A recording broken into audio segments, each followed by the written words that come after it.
Hey everyone, welcome to Locked On Lakers for Tuesday. Brian Kamenetsky, Andy Kamenetsky. The Lakers took 40 three-pointers in their preseason loss Sunday. JJ Redick was happy, but wants more. What does that mean for the entire offense? That's next.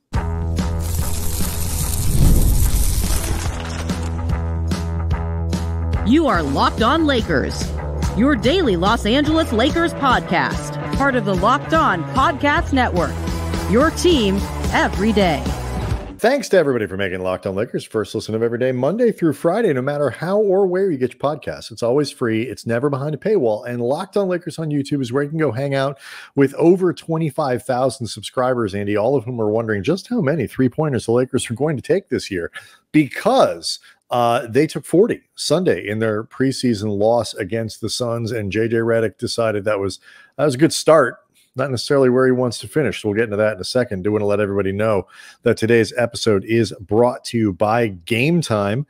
Download the Game Time app, create an account, use the code LOCKEDONNBA for $20 off your first purchase. So last year, Andy, the Lakers were 28th in the league in three-point attempts at 31.5. This despite shooting 37, almost 38% from three-point range, which was 8th in the league. So it wasn't like they were shooting a poor percentage, which is why they didn't take very many. They just didn't take very many. Redick wants that number to go up. They took 40 on Sunday, and Redick said, that's a good start, but we can do more. Yeah, they should absolutely be looking to do more. You mentioned those numbers for the season as a whole. I think what's even more instructive is what happened post All-Star break.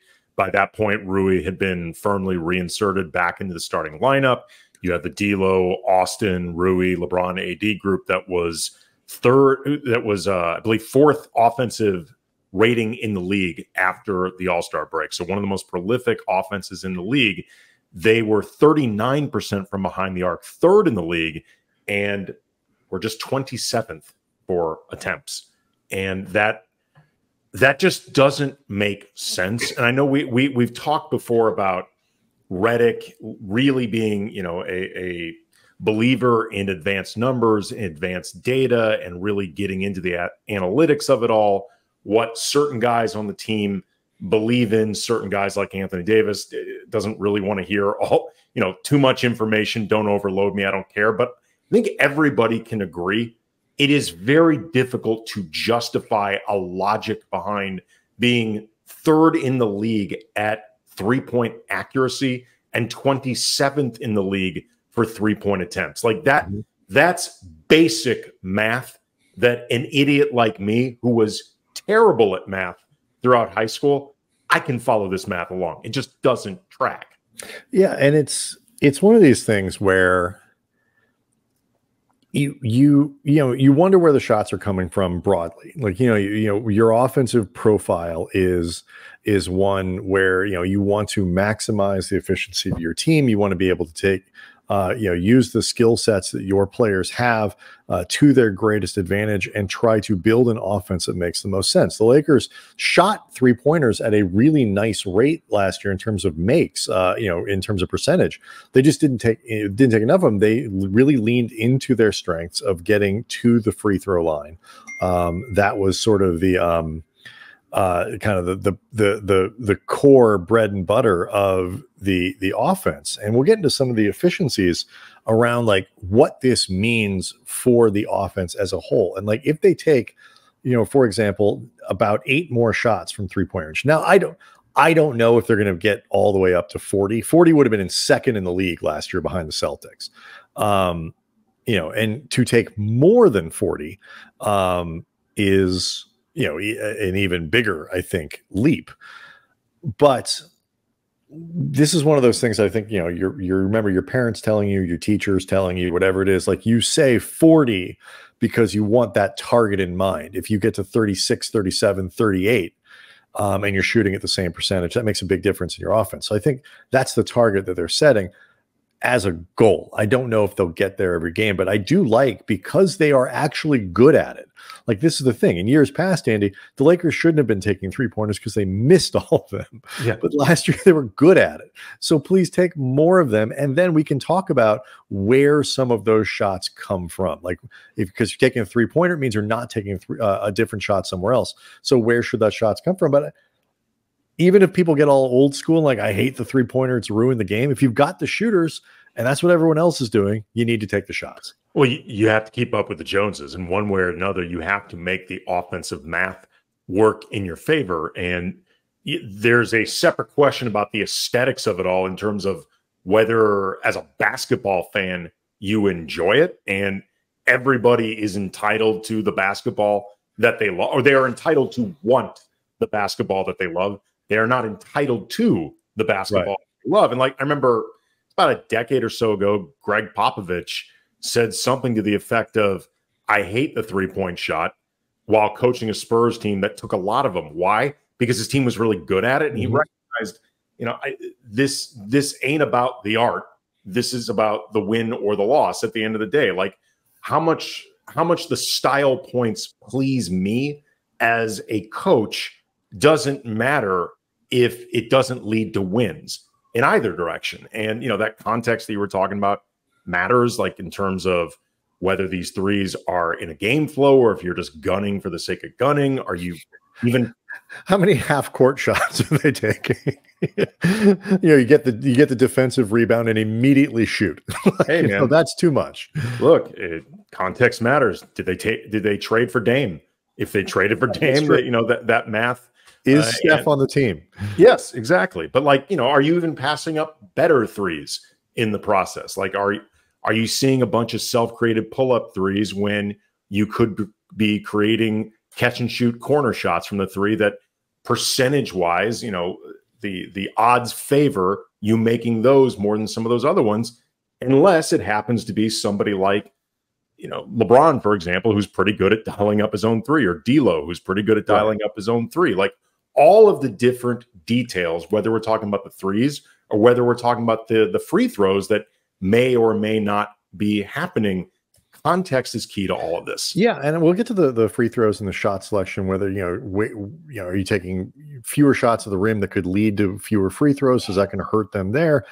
Do they come from more two-pointers? But just to put this in further context, the Lakers last season were 28th in the league in the number of three-pointers they took. They took just over 3,100 three-pointers. I'm sorry, as a team, I'm sure they took 2,500 three-pointers, which was 28th in the league, about 2,572. They gave up 3,100. So the other team is shooting 500 and change more three-pointers than you over the course of a season.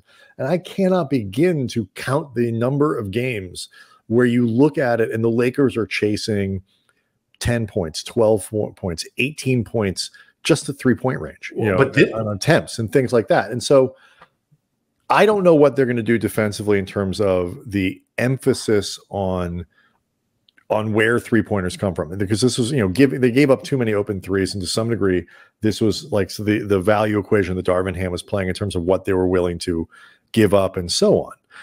But even if the Lakers try to tighten that up and change that ratio has to come way more imbalanced than just giving up fewer threes or trying to give, like, you have to increase your own volume to bring that into balance, because you just can't chase that many three-point attempts over the course of a game, over the course of the regular season. Well, what you are talking about is a great illustration of why during that period post All-Star break, where the Lakers went 17-9 over 26 games, they're winning at a 65% clip. They looked like a much better team in terms of functionality, but they were often barely winning games. And, you know, their point differential, remember we had a positive point differential watch, and it didn't actually go into the positive until about game 70 or something like that. It's because they often were, despite having this really prolific offense, still chasing to keep up, not just because their defense wasn't always as good as it needed to be, but also their shot diet wasn't allowing them to keep up with everybody else. Like if you look at the teams post All-Star break, in terms of the top 10 for wins post All-Star break, the Lakers have the lowest plus minus by a pretty wide margin.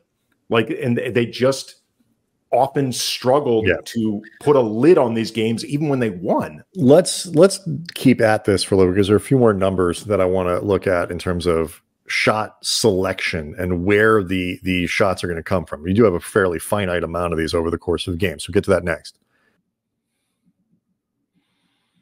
Locked on Lakers is brought to you by FanDuel. NFL fans, you can enjoy the season with a big return on FanDuel, America's #1 sportsbook. So let's say you are watching a game and it feels like you can anticipate every touchdown, every turnover, every completion before it's happening. You just got this game wired. But if you want to confirm your hunches, you can check out the latest stats, view live play-by-play, and so much more on the exact page, the exact same page where you would place your bets. With FanDuel Plus, you'll get started with $200 in bonus bets guaranteed when you place your first $5 bet. And we are getting ever so close to the 24-25 NBA season kicking off, and our friends at FanDuel have got options for you. As of this recording, the Lakers are 35-1 to win the championship. Anthony Davis, 150-1 for MVP. LeBron, 200-1. Anthony Davis is 25-1 for Defensive Player of the Year. Dalton Knecht, 10-1 for Rookie of the Year. And Max Christie, 150-1 for Most Improved Player. That's FanDuel.com. All right, so, obviously every shot the Lakers take from three-point range is a shot that they are not taking from somewhere else. And so the question becomes, where do those shots come from?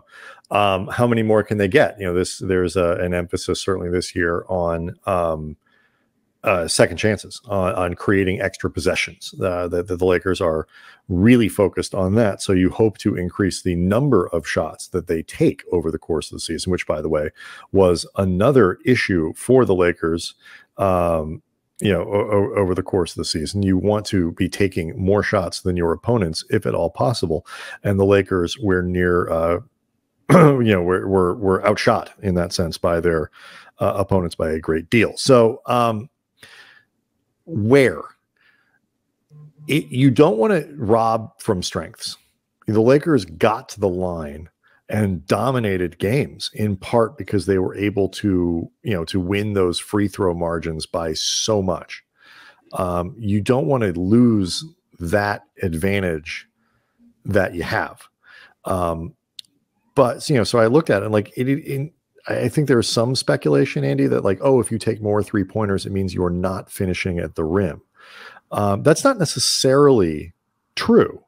It can be, but if you look at the top teams in three-point attempts, and James Harden was a one-man three-point free throw line getting machine. But if you kind of toggle back and forth between the teams that led the league in three-point attempts last year and see how many free throw attempts. Okay, Boston, they took 42.5 free throws or three-pointers last year, and they were in fact 25th in the league in terms of free throw attempts. So you say, okay, well, maybe you don't like that, although again, 3 is more than 2 depending on what percentages that you're shooting. But you look at Golden State, they were a team that was near the bottom in free throw attempts. Sacramento is bottom 3rd, but teams 2 and 5 are Dallas and Milwaukee in terms of three-point attempts. Dallas was 11th in free throw attempts per game, and Milwaukee was 3rd. So it is not automatic that if you take more threes, that you are not getting to the rim, that you're not getting yourself to the line, because free throws are a great way to goose your offense. So you don't want to lose, high free throw rates. That's not necessarily a great way to do it for your offense.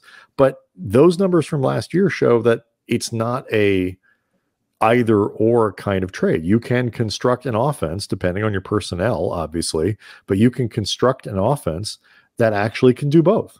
Well, you mentioned 2 teams, Dallas and Milwaukee, correct, that were good at both? Yes. Those teams also have 2 guys in Luka and Giannis, and then you can throw in a guy like Kyrie, who are very good at getting to the line. Like, some of this is dependent on who is on your team to begin with. Like with Golden State, for example, they don't, other than Steph, right? Like, who do they really have that you picture getting to the line very often? So that I don't know how much of it is 3-point shot versus free throw attempts versus just who's on your team that would draw trips to the line to begin with.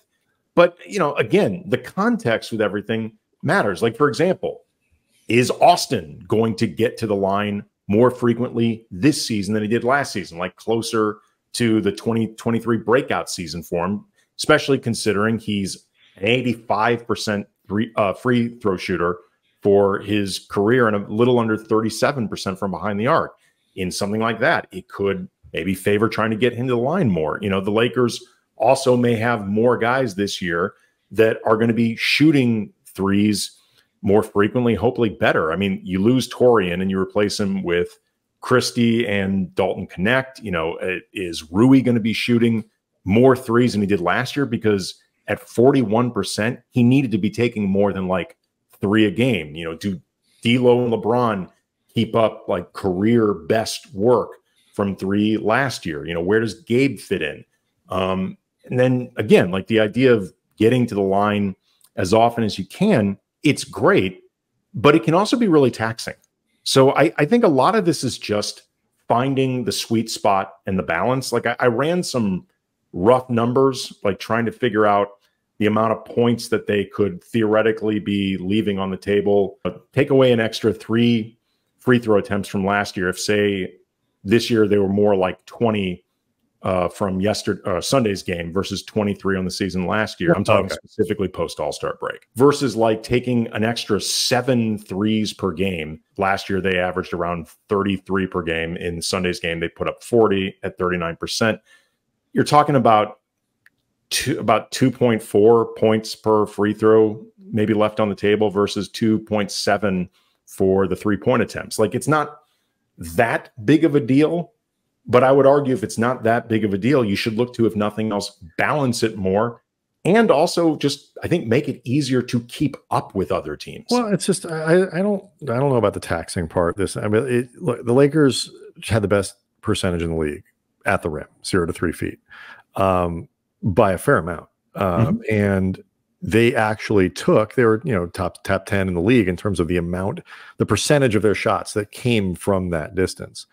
But, you know, if you're looking for a place to, like, you want that, like, you want those high efficiency shots and you want to be taking more of them. So you don't want to give up those shots at the rim, but here's some places where the Lakers could actually refine their shot selection. Not to get all Johnny analytics here. It's about doing what you're good at. And last year, the Lakers were 10th in the league in the percentage of their shots from 3 to 10 feet. They were 10th in the league in those shots. They were 20th in the league in percentage in those shots. I'm sorry, 15th. From 10 to 16, they were 13th in the league in the percentage of shots taken from that distance. They were 20th in the league in proficiency. From 16 feet to the 3-point line, they were 8th in the percentage of shots that came from that distance. And the Lakers were 26th in proficiency. So stop doing the things that you're bad at. Do more of the things that you're good at, finishing at the rim and taking 3-pointers. And, you know, I suspect while there are some, like we saw Jalen Hood-Schifino over the course of 2 preseason games, really looks like he's really locked in on that you know, mid-range game. Like, if you're good at it and you're hitting it at a high percentage, great, Godspeed, take those shots. Like, it's another weapon. You know, if you're DeMar DeRozan and that's your bread and butter, keep doing it. If you're not, then these are low efficiency shots. Like, you know, 16 to 3-point range is a really low efficiency shot that you don't want to be near the top of the league in the percentage of it that come in your offense. So shave a couple of those out of your offense, add them to shots at the rim, add them to 3-pointers, and you likely see a boost in what you're doing offensively. And you know, I think if you're eliminating some of the bad mid-range shots, you're not making it any harder to get to the free throw line. You're not making it any harder to get to the rim, especially if you're replacing those with good 3-pointers. built off movement and all that kind of stuff. And this is the type of stuff when JJ Redick leans into data that I imagine he is really zoning in on. And at the end of the day, you don't even have to understand all of the numbers. What you just have to understand is your coach saying, don't go for that shot, go for this shot, and then listen to your coach. Right. And here's why. And because when we Yes. look at your success rates, right, you might feel comfortable with that shot. The shot doesn't go in enough. Here's where your shot does go in. If you want to now, if you want to add that weapon to your game, I would like to remind you that we're big into player development here. You know, like this is that time where you work. This is what player development means. You want to add that to your game. You don't have it. You feel like it's important. Okay, let's work on it. And then you put it in, you know, then you unleash it in real games. For now, we're going to play to everybody's strengths, and we're going to construct an offense that allows us to do it. So it'll be interesting to see like what 40 3-pointers, 36, 37, 38 means. Something to watch over the rest of the preseason, particularly with the starters, in terms of what the shot chart looks like and what kinds of things they're designing. Does it mean they're shooting fewer free throws? Does it mean they're getting to the rim less? Ideally, they're able to do both, and that will get them the top 10 offense that they are trying to achieve. Some reaction to Bronny and Bron making their debut in the preseason together. A lot of different fan reaction to that left on the Locked On Lakers YouTube page. We'll get to some of that next.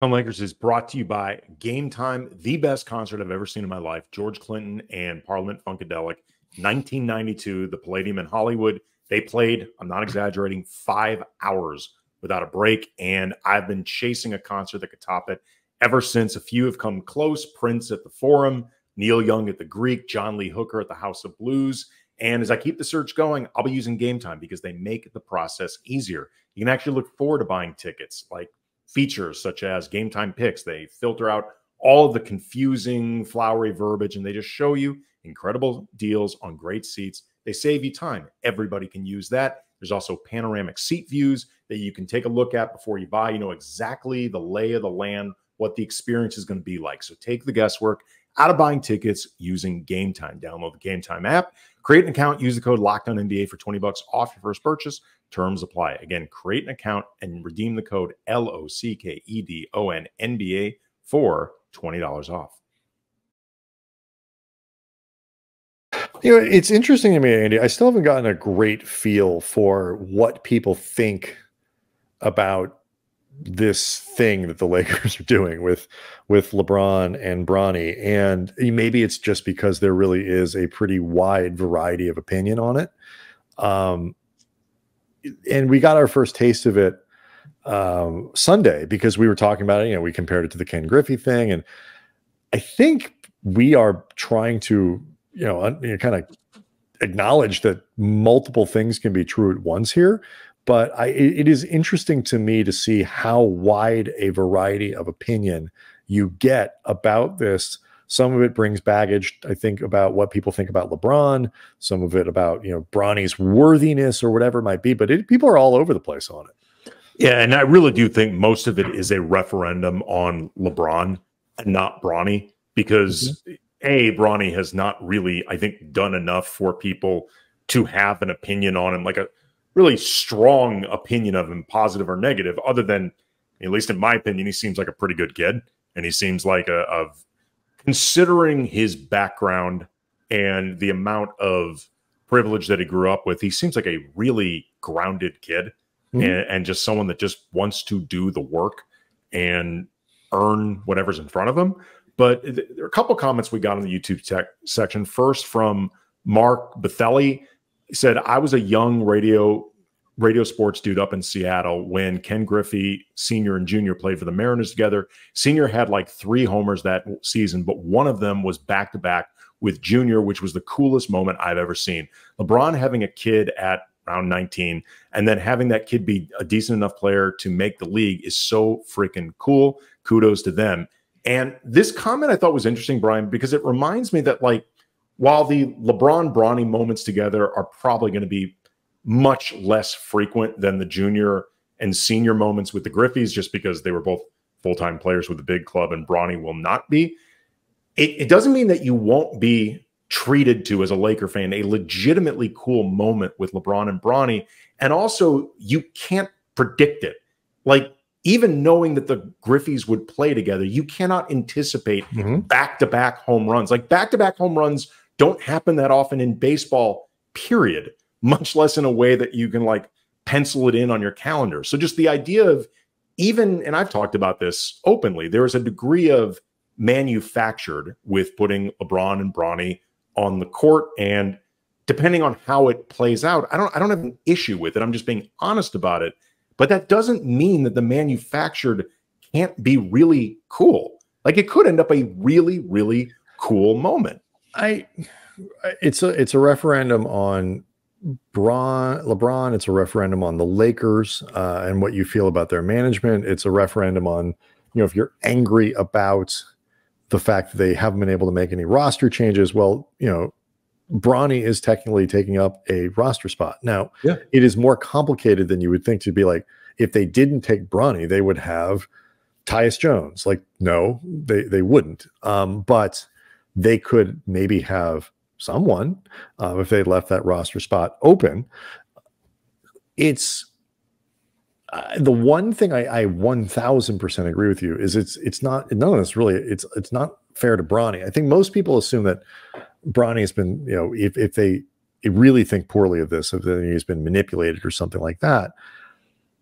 He seems to be, I think, understanding what's going on here. He seems to think these moments are genuinely neat to play with your dad. And it's something that he can carry with him. It comes with its own challenges. But I'm sort of open-minded because I feel like this is not something that is going to impact the day-to-day of what the Lakers do. And like you say, there is the potential for some moment somewhere in January or February or something where, Bronny is out on the break, Kate gets an outlet off the rebound and feeds his dad for an alley-oop or something like that. Or, Bron runs the paint, Bronny hits him and, boom. That's kind of cool. Yeah. It doesn't have to be. We have this sort of image, and somebody actually left a comment there like, oh, like this never happened with the Griffeys already. I'm like, okay, so it happened once, like in a different sport, and therefore like decades ago. Right. And like, we're so like, well, I guess that one's done. We can't get excited about that. Some people watching or listening to this weren't born, but sure. Okay. I know, like, I think there's like plans to go back to the moon and stuff like that. Like, I know we've been to the moon, but I'll be honest with you, if we go back to the moon and we land on the moon again, I know, Andy, you are anti-space travel, so I'll leave you out. I don't have enough time. I don't want to go down this rabbit hole. I know, I understand, but this isn't for you. I'm going to sit there and I'll stop and say, that's kind of cool. We, shot a rocket up into space and look at us, we're walking on the moon. Like, the fact that we've done it before doesn't mean that it can't still be cool. I assume every single person watching or listening to this show gets really excited at the prospect of, much less the Lakers actually winning a championship. Y'all have 17. Right. I mean, by now, if things that you've seen before weren't cool, y'all would be done with the Lakers and moved on to something like y'all would become Clipper fans, because that hasn't happened and doesn't seem anywhere close. Like, there's novelty with that, or you become Grizzly fans or what. Like, things can be repeatedly cool. Like the three-peat, that was 3 in a row. That was fantastic. Made a huge deal out of that, didn't we? That was amazing. That was 3 in a row. It's like, look, there's potential for this to be abused, where like the Lakers lean so hard into this that, like, you're manufacturing Bron moments, but that's not going to happen. They're not going to. They're not going to. It's not going to happen that way. The backlash unless Bronny just accelerates dramatically in his development, or everyone is hurt, right? Everyone, right. But unless that's happened, the backlash would be so bad that the moments would start feeling worse to LeBron and to LeBron and Bronny. Yeah. So at that point, why are you doing it? It does, though, get to the other comment that we got from Cosmic Eddie that said, I appreciate the convo on Bronny. In my humble opinion, it's a win-win situation if the Lakers choose a game that they should crush, no matter who is in the game, including Bronny. If the Lakers are up by 5 or 10 and Bronny comes in at the top of the second quarter and they lose ground, it would make no difference in this scenario, especially if it's the normal rotation, has nearly 3 quarters with the game remaining. Teams like Detroit or San Antonio, I'm not sure I would include them, but or Washington or Toronto, or teams greatly engaged in the Cooper Flag sweepstakes. I thought this was interesting, like the idea of, can you hold this off until, say, game 6 against Toronto, or game 7 against Detroit, game 10, Toronto again. But then you have to think about, okay, because at this point you are actively planning. Do you want game 6 and 7 on the road? Do you want this moment to happen on the road versus in LA? And if you don't think these factors are being considered, I'm just going to tell you, you're being very, very naive.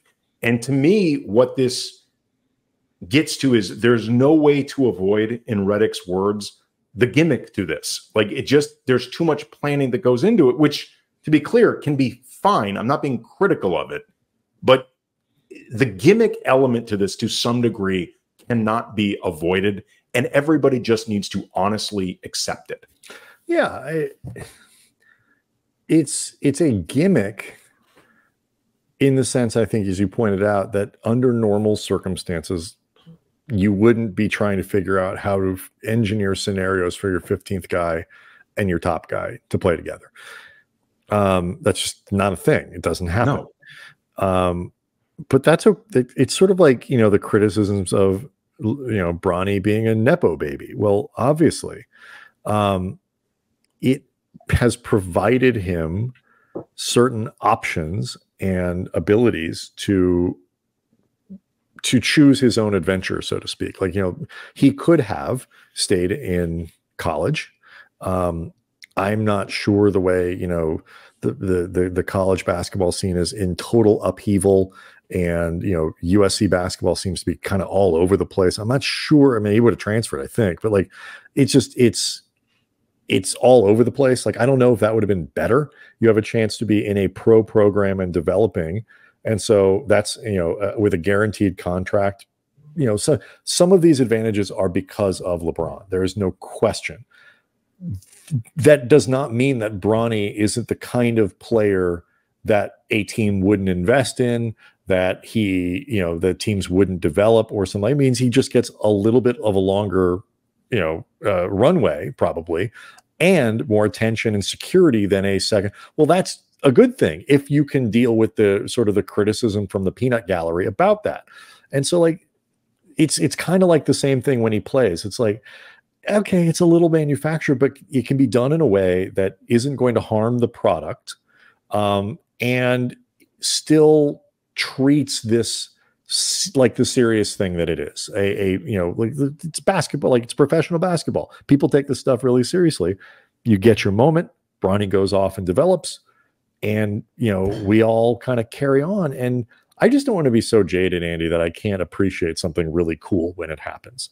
And when this happens, it's going to be cool. And we can leave it at that. And it doesn't have to be the greatest thing of all time, but it also doesn't have to be this Rorschach test of, you know, what is wrong or good with all of humanity.